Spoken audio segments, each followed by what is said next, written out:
putusan Mahkamah Konstitusi itu membuka ruang bagi partai-partai non parlemen untuk artinya mengusung proses demokratisasi itu demokratisasi terjadi. proses demokrasi terjadi di situ. Itu yang sebenarnya menjadi poin besar dari putusan Mahkamah Konstitusi, dan karena itu ya memang mestinya mendapat dukungan dari elemen-elemen masyarakat sipil. Bahkan saya sebenarnya sempat pesimis itu bahwa masyarakat sipil ini barangkali sudah tidak bisa diharap lagi di dalam proses demokrasi, seperti halnya kemunduran demokrasi yang banyak dialami oleh negara-negara berkembang ya. Tapi ternyata kemarin ini putusan Mahkamah Konstitusi lalu munculnya gerakan-gerakan sosial, gerakan masyarakat sipil, meskipun itu sudah diputuskan Mahkamah Konstitusi, tapi belum ada ketegasan bahwa rancangan undang-undang pilkada yang dibahas di DPR itu apakah dibatalkan atau ditunda. Partai-partai ini juga kan sebenarnya ada tekanan dari atas. Ini kan problem yang dialami oleh partai politik di daerah-daerah sebetulnya, karena harus sesuai seluruh dukungan terhadap figur kandidat pilkada itu ditentukan oleh DPP. Nah, karena itu skenario yang bisa muncul dari DPP itu sebagai bentuk konsensus atau konspirasi itu bisa terjadi dilakukan di daerah akhirnya mereka mendukung calon yang sama. Assalamualaikum warahmatullahi wabarakatuh, para pemirsa Kopel TV. Kita jumpa lagi kembali dalam sebuah acara diskusi.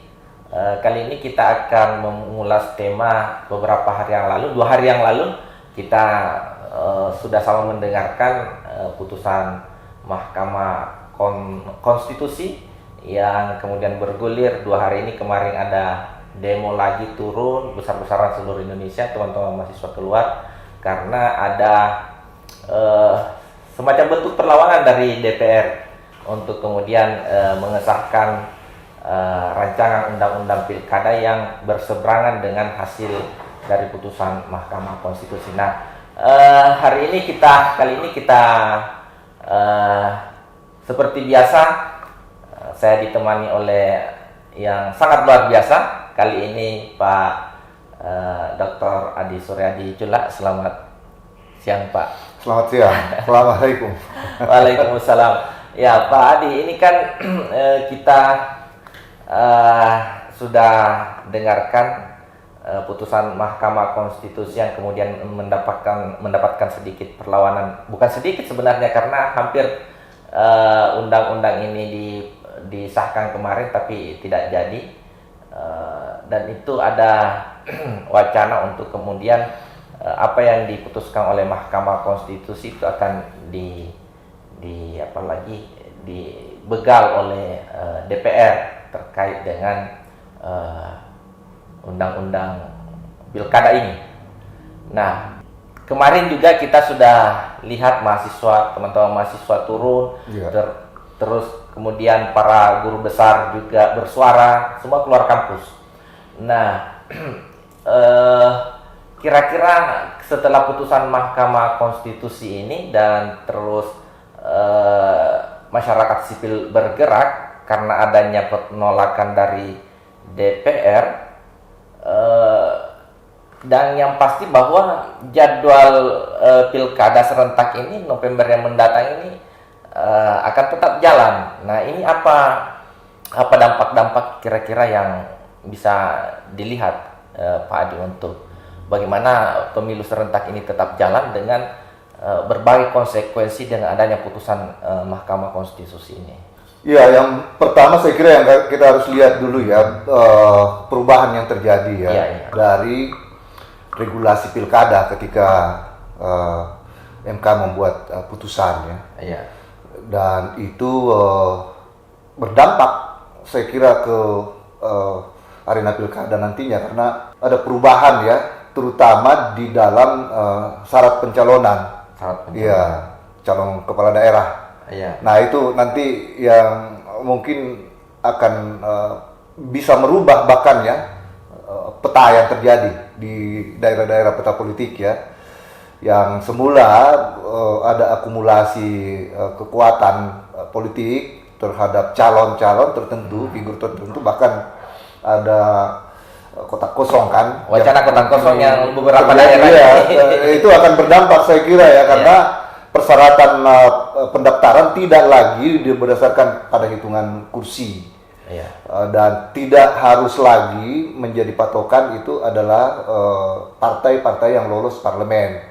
Nah, karena itu partai non parlemen pun dengan putusan itu berhak bisa dan berdasarkan komposisi yang kita lihat dari putusan itu bahkan ya memungkinkan ya banyak partai-partai non parlemen kalau mereka berkoalisi ya itu bisa mengusung calon ya di luar dari partai yang masuk lolos ya parliamentary threshold itu. Nah kemudian saya kira juga komposisi dari partai-partai yang berada ya di dalam parlemen ya yang mungkin berupaya untuk membangun koalisi itu bisa juga terjadi perpecahan, ada yang menarik diri karena mereka bisa mengusung calon ya. Yang jadi sudah berkoalisi, yang lolos parlemen semua itu. Jadi bukan hanya konfigurasinya muncul karena ada calon yang diusung oleh partai-partai non parlemen, tapi juga partai-partai yang lolos parlemen itu pun bisa juga kemudian terbongkar, pecah lalu mereka mengusung calon yang dengan berbeda. Kondisi waktu yang sudah mepet ini atau itu bisa karena itu kan hasil perhitungan suara ada. Maksud saya soal konsolidasi partai dengan konstituen para pemilih yang selama ini sudah menjadi bagian dari partai politik tersendiri untuk bisa memenangkan. Kan mereka sebenarnya kalau soal figur ya sebenarnya banyak figur itu di partai itu juga kan sebenarnya kritik yang saya juga sering lontarkan itu kan ada banyak sekali kader mereka ya yang punya kompetensi, punya kapasitas, tapi kan tidak diusung karena mungkin ya dia harus masuk ke dalam jajaran koalisi ya untuk memperkuat potensi kemenangan kan. Ini kan sebenarnya karena pragmatisme ini salah satu sebab sehingga kader-kader itu kemudian ya jadi korban dari partai itu. Mereka tidak punya peluang, banyak tidak punya kapasitas tapi tidak punya peluang ya. Karena kalau diusung ya ada kekhawatiran mungkin karena survei-survei terhadap calon tersebut itu rendah atau mungkin ada juga hal yang terkait dengan modal finansialnya kader bersangkutan atau ya juga dukungan koalisi ya yang tidak cukup. Nah itu semua akhirnya kader itu tidak mampu maju. Nah jadi ada peluang juga partai yang lolos parlemen dengan partai yang non parlemen itu berkoalisi juga untuk mencukupkan ya. Jadi bukan hanya antar partai non parlemen, tapi juga bisa terjadi saling. Tapi ini wacana pembegalan oleh DPR terhadap mahkamah itu gimana? Iya, ini yang kemudian ingin mengembalikan ya. Iya, karena mereka karena kader-kader partai politik. Ya, memang ada perbedaan dengan aturan sebelumnya bahwa hanya mereka yang lolos parlemen ya dengan presentasi yang sudah diatur itu di dalam regulasi mereka saja yang kemudian bisa mengusung ya. Tapi di dalam rancangan undang-undang itu kan mereka juga memberi ruang terhadap yang dibahas oleh DPR itu terhadap non parlemen. Jadi mereka pisahkan bahwa angka presentasi yang berkaitan dengan perolehan kursi itu ya menjadi ranah tersendiri bagi partai-partai yang lolos parlemen yang bisa mencalonkan sendiri ya partai, dan lain lagi dipisahkan dengan yang tidak punya kursi, tidak lolos parlemen itu tersendiri. Itu sebenarnya, tetapi kalau kita lihat ya kalau itu yang terjadi ya tetap juga sebetulnya tidak ada perubahan karena ya kalau itu diberlakukan khusus untuk partai yang parlemen saja presentasi perolehan kursi itu bukan berdasarkan pada DPT ya. Ya akhirnya juga kan kesulitan itu partai-partai yang lolos parlemen untuk menarik diri karena mereka kan tidak cukup suaranya juga pada akhirnya, sehingga apalagi ada pragmatisme maka ya komposisi yang ada tidak akan berubah itu. Ya, artinya ada kekuatan katakanlah komposisi yang berkaitan dengan koalisi Indonesia Maju seperti kasus yang ada di Jakarta tidak akan berpengaruh itu walaupun ada perubahan yang dibuat penyesuaian oleh RUU ya melalui RUU pilkada yang dibuat oleh DPR itu. Jadi ya sebenarnya ya ada kepentingan politik ya yang lebih besar lagi yang ada di balik itu, yang harus dilihat. Hukum tunduk pada kekuatan politik. Oh iya, itu. Nah ini ada 3 sebenarnya lembaga negara ini.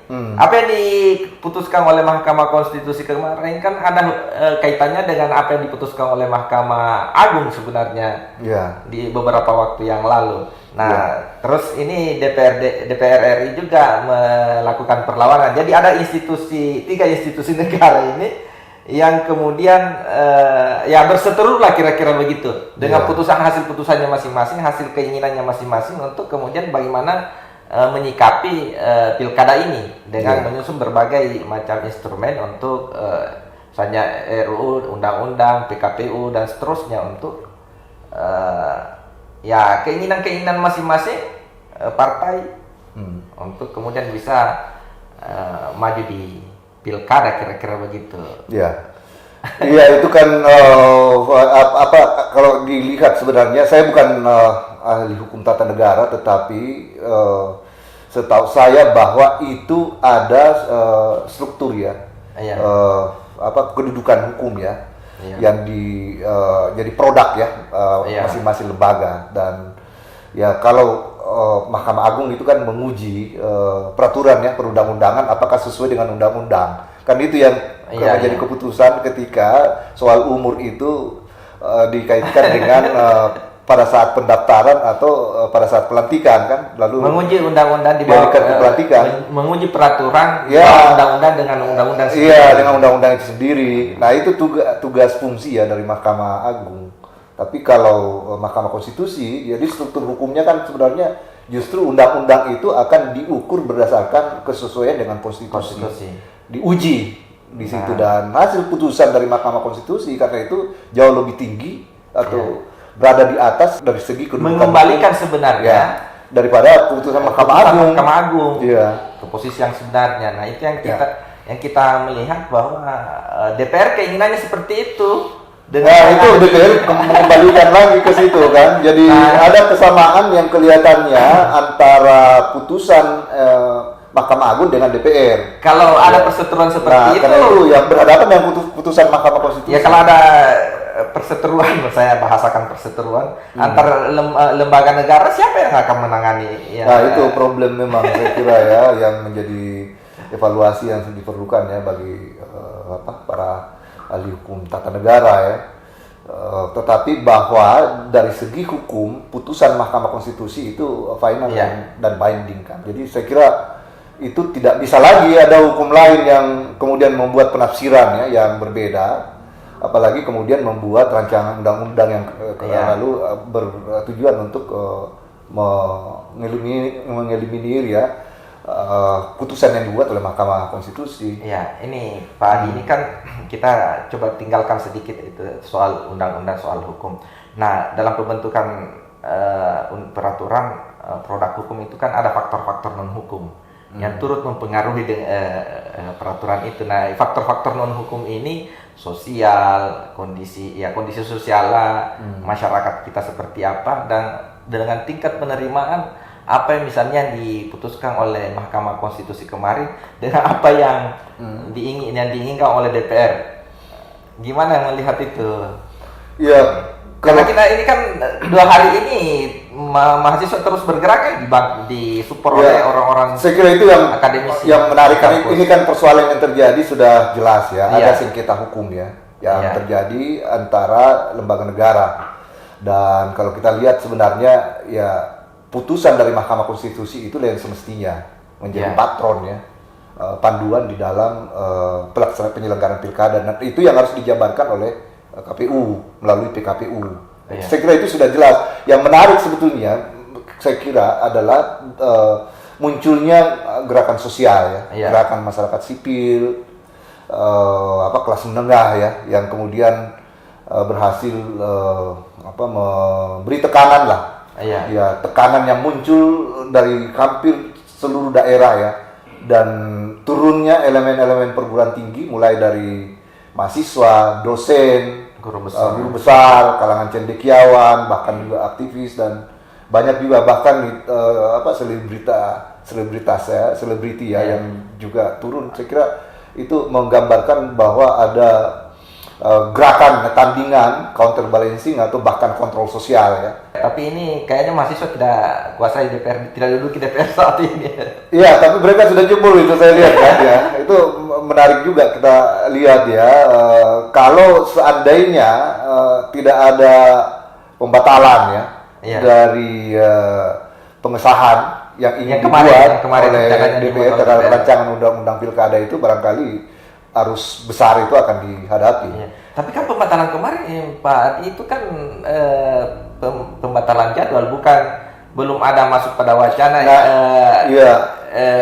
norma itu akan dibatalkan. Iya, itu sebabnya sebenarnya masih perlu kontrol ya. Kalau Iya, menurut iya. saya, jangan berhenti masyarakat sipil untuk tetap mengawasi ya, tetap Iya. mengamati, tetap mengevaluasi proses politik yang terjadi, terutama yang berkaitan dengan regulasi pilkada ini. Karena meskipun itu sudah diputuskan Mahkamah Konstitusi, tapi belum ada ketegasan bahwa rancangan undang-undang pilkada yang dibahas di DPR itu apakah dibatalkan atau ditunda. Ya, Itu karena kan kemarin masih karena abu-abu kemarin itu. kan ditunda sampai hari Senin rencananya Iya. karena tidak quorum. Iya, tapi kan sudah ada Bukan karena tekanan. tapi sudah ada isyarat bahwa Iya. akan memberikan ruang ya untuk penjabaran dari peraturan pilkada ini dari putusan Mahkamah Konstitusi itu. Jadi DPR sebenarnya sudah memberikan satu posisi. Sebenarnya ya bukan terkait dengan agenda DPR bahwa itu dibuat untuk keputusan dari dalam ya, karena justru karena ada tekanan sebetulnya yang muncul dari luar. Jadi seandainya tidak ada tekanan tidak akan terjadi, Tidak akan terjadi. sikap yang Betul, seperti itu betul. oleh DPR ya.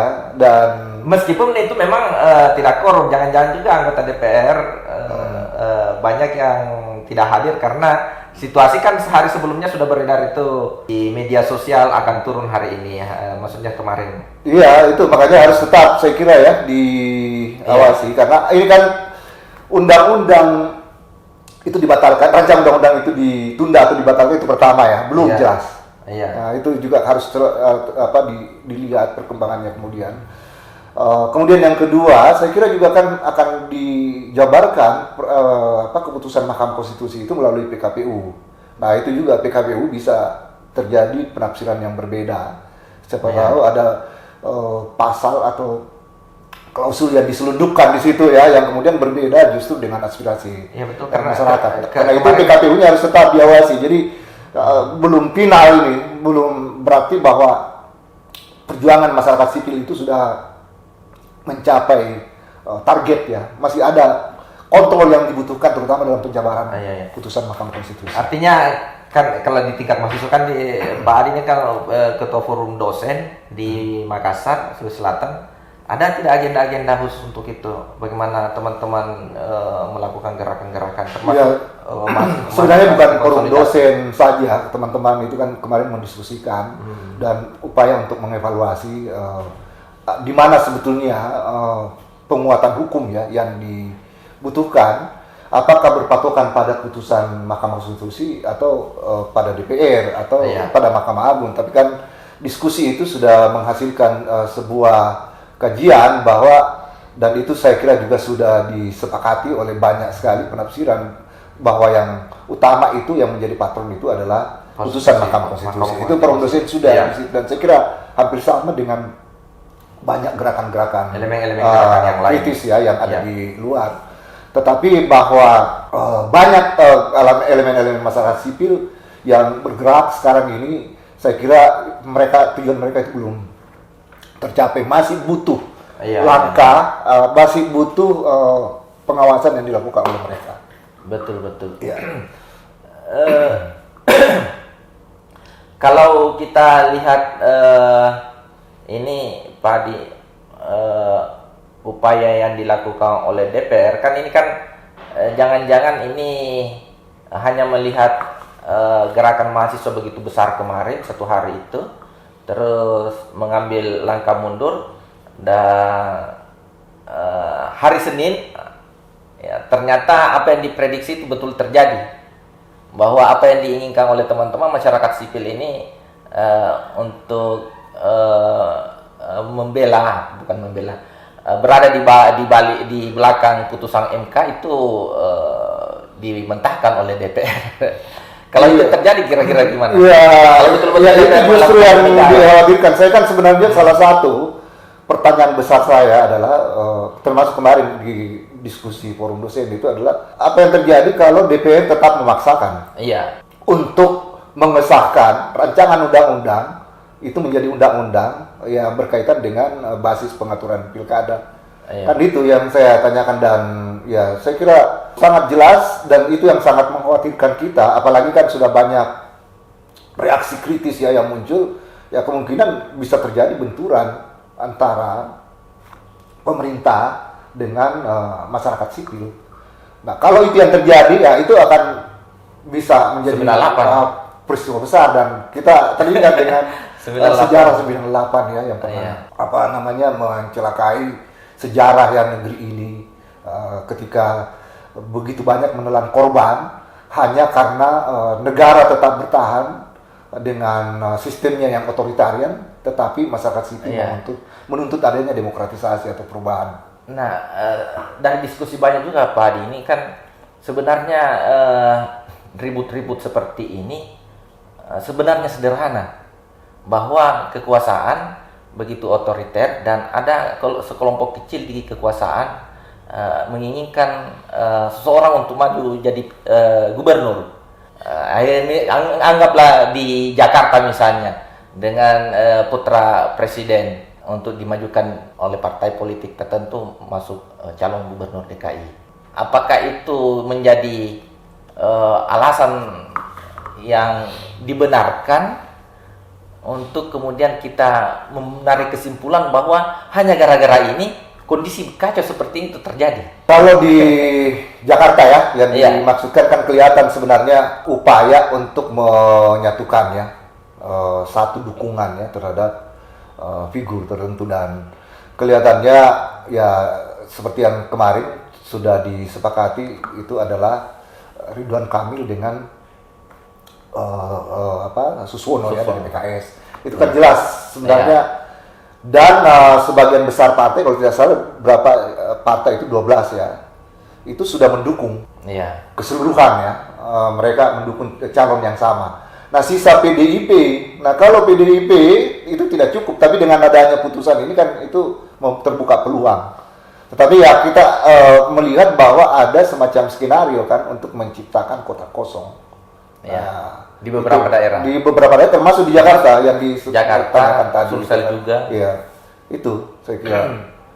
Jadi ini sebenarnya apalagi apa yang dilakukan oleh Mahkamah Konstitusi untuk salah satunya itu adalah untuk mencegah terjadinya kota kosong. Iya, saya kira ada akar demokrasi ya yang muncul dari putusan Mahkamah Konstitusi itu yang harus dilihat bahwa partisipasi masyarakat itu harus lebih terbuka di dalam proses pemilihan pemimpin ya melalui pilkada. Nah, karena yang menjadi acuan bukan kursi di DPR, perolehan yang berhasil diraih oleh partai politik itu, tapi DPT pemilih ya yang menjadi acuan sama dengan DPD kan sebenarnya ini kan cerminnya dari betul. DPD kan yang menjadi aturan untuk penyetaraan ya.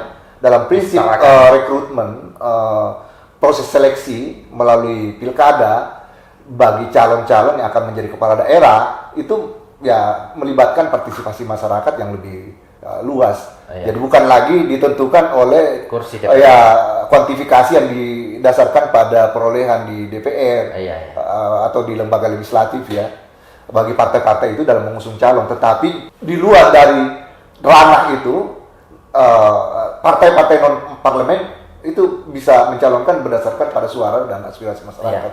Karena itu ada proses demokrasi sebenarnya yang ada di situ dan karena itu pelibatan partisipasi masyarakat karenanya merupakan kunci ya yang membuat bahwa sistem ini yang sesuai dengan keputusan Mahkamah Konstitusi lebih demokratis daripada yang menjadi aturan sebelumnya.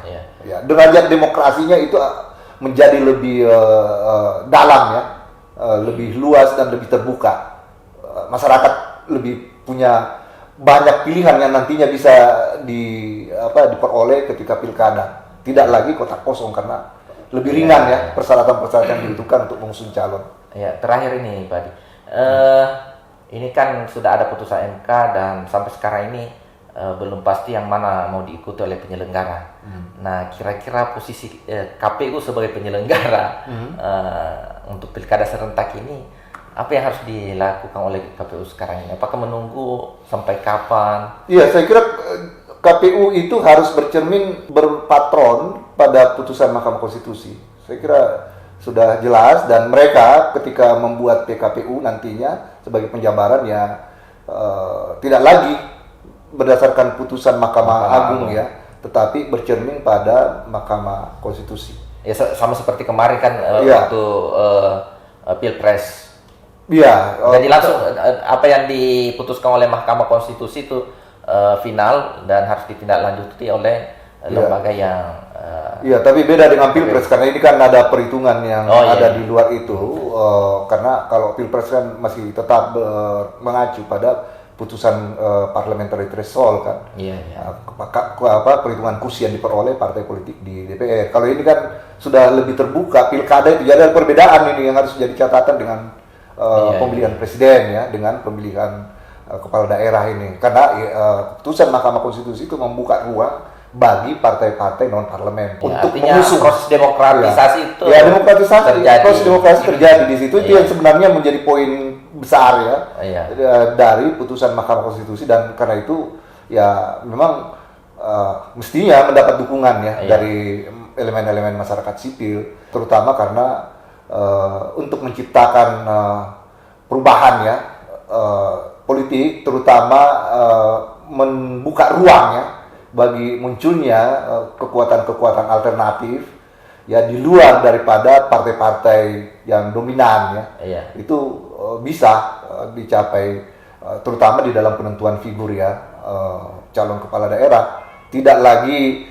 hanya berdasarkan pada suara partai parlemen dan ya meminimalisir paling tidak ya, meskipun itu tidak secara total bisa membatalkan atau mereduksi ya calon itu di semua daerah kotak kosong, karena bisa saja ada ruang ya. Meskipun kotak kosong itu masih kemungkinan bisa terjadi kalau misalnya partai-partai itu terakumulasi dan partai non parlemen tidak cukup. Artinya putusan MK itu membuka ruang ya yang lebih lebar lagi ya bagi kemungkinan adanya calon lain ya, yang semula mungkin ada proyeksi kotak kosong tapi akan muncul calon. Jadi koalisi yang selama ini sudah terbentuk untuk mengajukan satu pasang itu bisa saja terbongkar. Iya, bisa terbongkar, apalagi kan partai-partai ini juga kan sebenarnya ada tekanan dari atas. Ini kan problem yang dialami oleh partai politik di daerah-daerah sebetulnya, karena harus seluruh dukungan ya terhadap figur kandidat pilkada itu ya ditentukan oleh DPP. Nah, karena itu ya skenario yang bisa muncul dari DPP itu sebagai bentuk konsensus atau konspirasi ya itu bisa terjadi dilakukan di daerah akhirnya mereka mendukung calon yang sama karena putusan dari DPP kan ketergantungannya ada di situ. Tapi paling tidak dengan putusan Mahkamah Konstitusi kan itu sudah membuka ya ruang, karena tidak semua saya kira ya perilaku partai politik itu pragmatik ya. Bisa jadi juga ada ya proses kaderisasi ya. Nah, sebenarnya kan itu yang diharapkan dari proses tata kelola partai politik itu, bahwa mereka juga bisa dalam proses rekrutmen ya atau seleksi calon kepala daerah itu ya membuka diri ya bagi kemungkinan adanya figur yang mungkin bisa jadi menjadi banyak ya dari dukungan-dukungan partai politik yang ada pasca putusan Mahkamah Konstitusi itu. Pemirsa Kopel TV, ini segmen terakhir kita di acara ini. Kira-kira Pak Adi apa yang menjadi harapan-harapan dari yang Pak Adi ingin sampaikan ke publik, khususnya dari kasus yang terjadi kemarin dan sampai hari ini kita belum bisa menentukan apa yang akan terjadi ke depan. Ya, sebenarnya saya ini seandainya ditanya soal gerakan masyarakat sipil ya tentang tuntutan-tuntutan kelas menengah ya yang muncul, yang kemudian memberi tekanan ya kepada DPR terkait dengan rapat RUU ya pilkada ini. Mungkin itu yang lebih bagus dibahas sebenarnya. Iya. Agak lebih dominan karena soal yang terkait dengan lika-liku ya perseteruan, sengketa atau perbedaan antara Mahkamah Konstitusi dengan Mahkamah Agung serta DPRD ini kan sudah banyak menjadi topik. Nah, itu justru yang menjadi harapan lah paling tidak untuk menutup ini, yang saya kira sangat penting bahwa kontrol sosial ya, itu sangat dibutuhkan.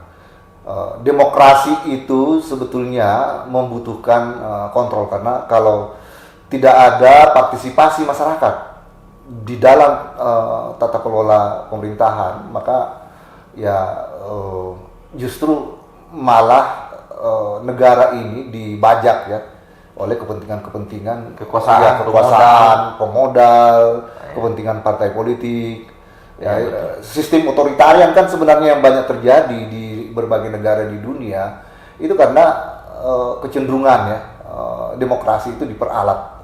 Jadi ini problem kita sebetulnya, demokrasi itu menjadi longgar lalu menjadi tunggangan ya dari oleh kepentingan-kepentingan politik, kekuasaan dari rejim, bahkan banyak rejim-rejim yang terpilih sebagai kepala pemerintahan atau kepala negara di dalam banyak kasus di berbagai belahan dunia ini kan sebenarnya justru menjadikan demokrasi itu sebagai tunggangan ya, sebagai alat. Nah, setelah berkuasa, nah seperti ini yang kita alami peristiwanya di Indonesia ya. Nah, sistem otoritarian itu kan sebenarnya ya banyak ditentukan juga kenapa terjadi itu karena kekuasaan sentral yang sangat kuat dari siapa yang menjadi kepala pemerintahan. Jadi siapa yang menjadi kepala negara, kepala pemerintahan, kepala daerah itu akan banyak berperan dan akumulasi kekuatan ada di situ, sehingga ya muncullah sistem di mana yang disebut otoritarian itu ya demokrasi itu hanya bentuk kamuflase saja dan tidak menampilkan wajah seperti diktator secara keseluruhan, tetapi ada peranan figur yang terutama ya seperti yang menjadi sorotan ya dari periode kedua ya, terutama ya Presiden Jokowi ini.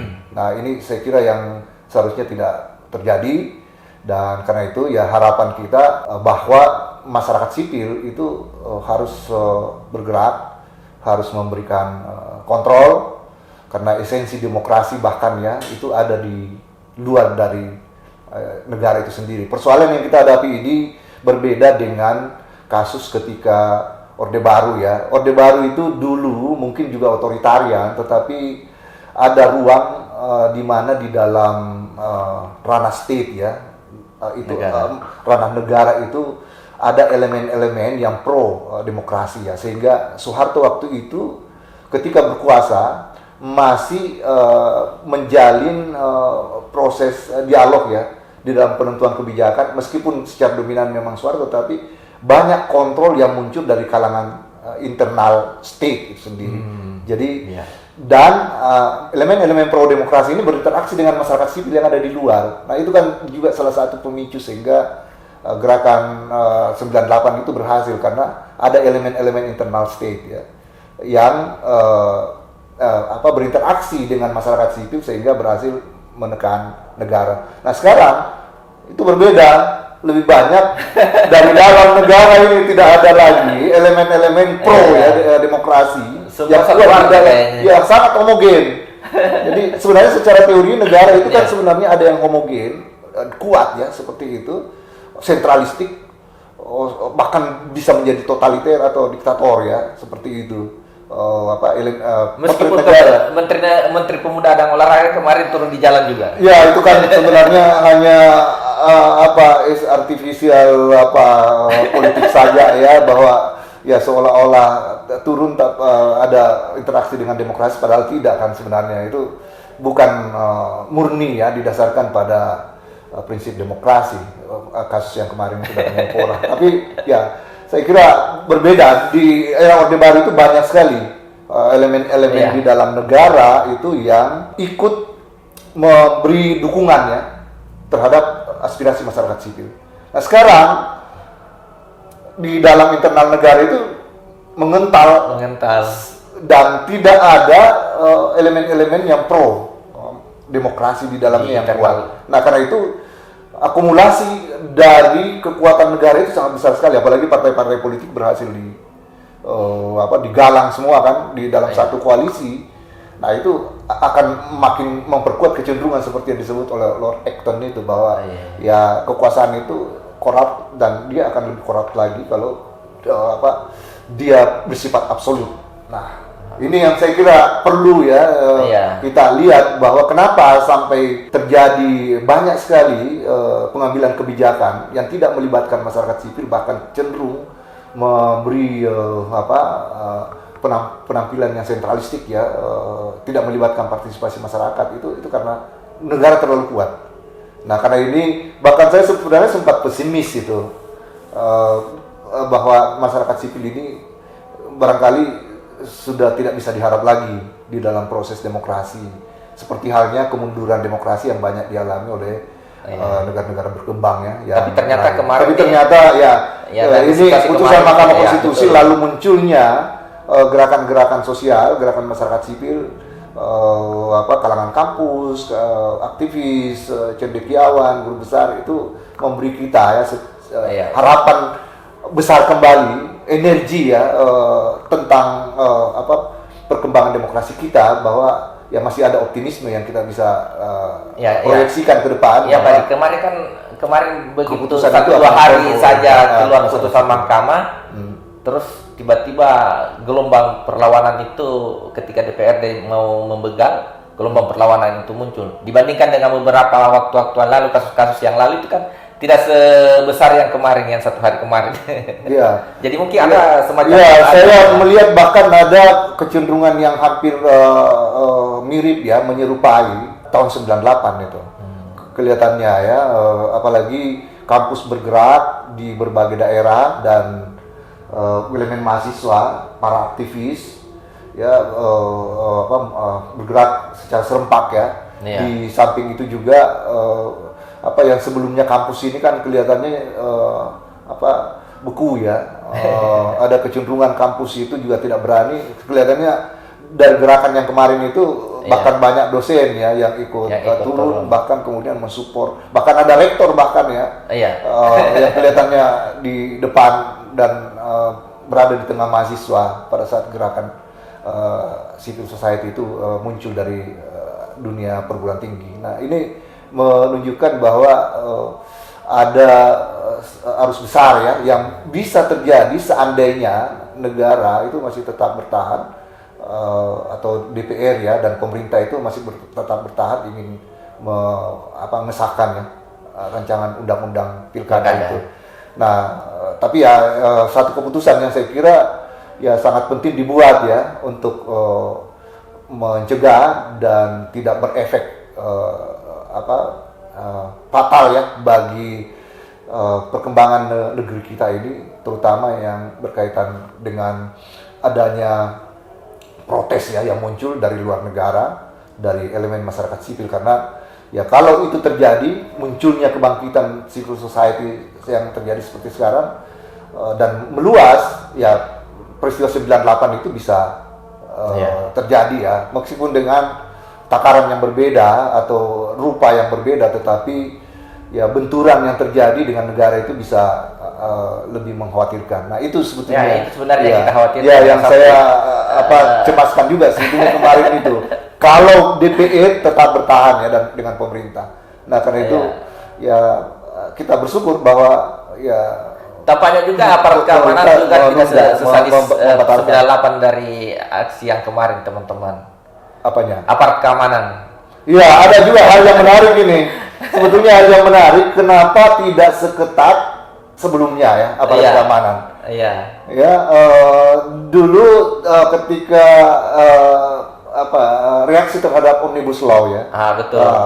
Undang-undang kerja ya, itu banyak sekali aparat keamanan, bahkan dan ada DPR DPR melakukan keputusan, mengambil keputusan di tengah-tengah gelombang ya, protes bahkan, tapi banyak aparat keamanan waktu itu yang bahkan dengan sangat ketat ya menghadapi dan membendung ya. Itu kenapa itu Pak? Nah juga pada saat undang-undang KPK kan yang terjadi. Jadi sebenarnya ya ini yang saya sebut tadi itu, bahwa negara itu sebetulnya punya potensi plural di dalamnya. Jadi negara itu tidak monolitik, negara itu tidak homogen ya. Bahwa kemudian satu keputusan, apalagi bersumber misalnya dari presiden, lalu semua mematuhi ya secara penuh. Apalagi kalau itu keputusan itu bersifat otoritarian. Dan bisa saja muncul di dalam negara itu karena hanya elemen-elemen pro demokrasi. Paling tidak ada potensi yang bisa bersinergi ya dengan gerakan-gerakan masyarakat sipil, aspirasi masyarakat sipil. Nah, saya lihat ada kondisi seperti itu yang kelihatannya terjadi sehingga tidak seketat ya, meskipun kan sebenarnya saya juga sempat atau jangan-jangan Pak karena presiden sudah mau lengser ini. Ya, bisa jadi juga itu, karena mungkin menjelang akhir kekuasaan dari presiden ya yang akan segera, saya kira ya hampir bisa menghitung hari saja ya, sehingga resiko hukum, resiko ongkos politik yang bisa dihadapi ya itu menjadi terlalu fatal ya kalau kemudian negara melakukan tindakan kekerasan ya seperti yang terjadi pada kasus Omnibus Law dan undang-undang KPK itu. Tidak ada kejadian kemarin itu yang cukup berarti di mana teman-teman demonstran dipukuli apa Iya. Ada beberapa insiden. Saya coba buka berbagai aksi masyarakat sipil yang terjadi di berbagai daerah, kalangan-kalangan akademisi dan perguruan aktivis itu turun ke jalan. Ada sebagai kejadian, tapi kelihatannya itu lebih banyak insiden karena ada aktor yang tidak jelas ya, lalu terjadi pemukulan oleh aparat. Saya lihat di situ, artinya yang itu insidennya tidak seperti yang masifnya ya di beberapa gerakan-gerakan sebelumnya. Kalau elemen negara sendiri, bahkan aparat keamanan, kepolisian dan tentara bahkan ini lebih akomodatif kalau saya lihat, lebih akomodatif, lebih persuasif, lebih memberi ruang ya. Ya itu biasanya kan seperti di Senayan kan, itu kalau ada aksi apalagi sifatnya sangat masif ya, massa yang sangat besar, kan sebenarnya itu sudah pasti terdeteksi itu bahwa akan turun massa besar, tapi kan tidak ada pagar teralis berduri itu kan yang biasanya melingkari sepanjang pintu masuk DPR itu.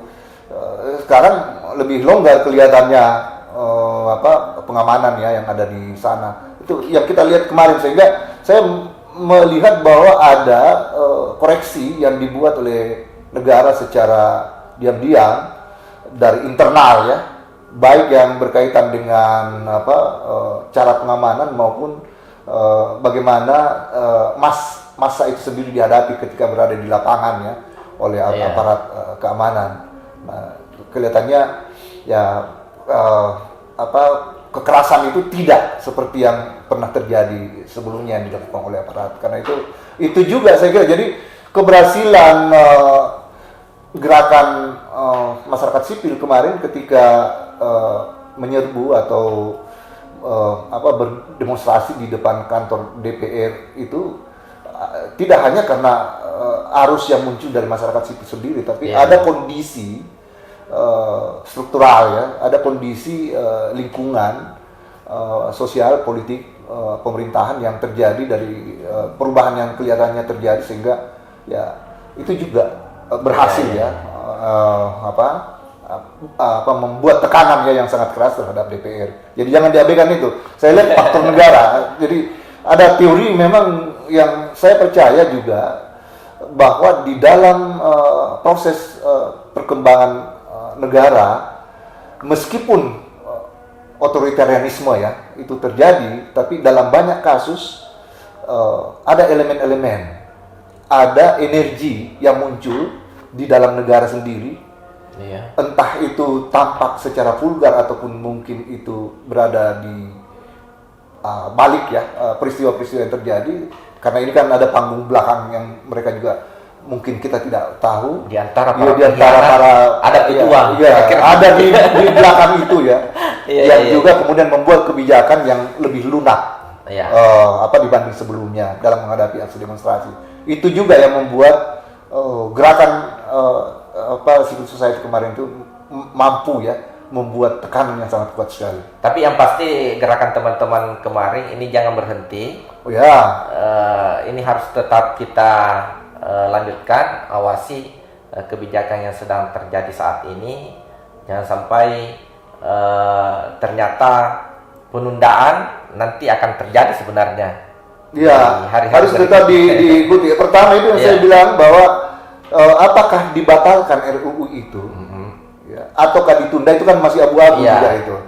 Ya, kemarin saya lebih cenderung melihat bahwa itu menunda memang tidak eksplisit, tapi ya bahwa tidak quorum maka DPR akan mengambil sebagai patronnya putusan MK, kan itu yang terjadi. Kan ini bisa saja mungkin akan muncul lagi dalam perkembangan mendatang ya, atau dan ini harus mungkin saja pada satu yang kedua. Nah, ini ada kaitannya dengan penjabaran dari putusan MK itu ketika ditafsirkan ya melalui PKPU.